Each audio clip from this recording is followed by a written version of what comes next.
All right, to basketball. And almost 6 years ago, Stu Jackson was hired to be the first GM of Vancouver's NBA expansion franchise. The team didn't even have a name yet.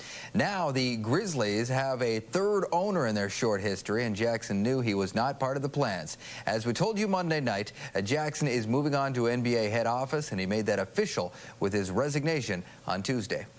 I have officially resigned my position as president and general manager of the Vancouver Grizzlies to accept the senior vice president of basketball operations position with the NBA league office. Having built the Grizzlies from the ground up 5 years ago, Stu Jackson felt he had earned the right to go out on his own terms. With new owner Michael Heisley set to introduce his management team on Wednesday, Jackson resigned to take a front office position with the NBA head office in New York.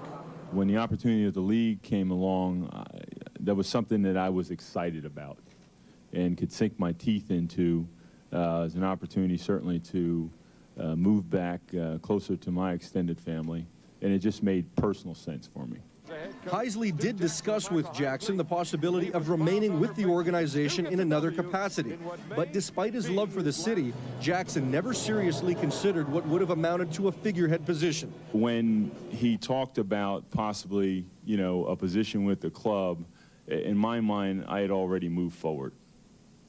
But at the same time, I really appreciate the potential offer being there. The Grizzlies under Jackson have a winning percentage of close to 200, so you can hardly criticize Heisley for making a management change. But Jackson hopes he'll be remembered more for the commitment he made to this community, and he still feels the Grizzlies are headed in the right direction. I don't think there's anyone in the room that doesn't believe that, you know, next year or two, we would have done better and gotten to where we wanted to be, which is a playoff-level basketball team.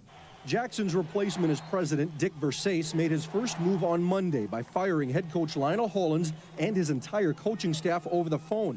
Hollins amassed an 18-42 record since taking over from Brian Hill in December, and he had already packed his bags for his home in Phoenix and was not surprised by the decision.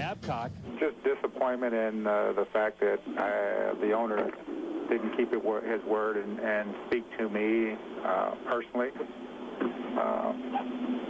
And the fact that I won't, you know, be continuing on to see where we could have gone with this situation. The big question now is, how will Sharif Abdurrahim respond to the latest developments? These moves were hardly a surprise, but Abdurrahim's agent, Aaron Goodwin, told TSN that his client was very disappointed at how the Hollins firing was handled. Now, on Wednesday, Michael Heisley will introduce Dick Versace as his new president and Billy Knight as his new general manager. Abdurrahim is expected to give his reaction a little later in the day. Farhan Lalji, TSN, Vancouver. Well, it's taken a lot longer than it should have. However, Michael Heisley officially becomes the owner of the team on Wednesday, and he'll hold a press conference to name his new front office team. We will cover that announcement live right here on TSN beginning at 10 a.m. Pacific, 1 p.m. Eastern. All right, straight ahead on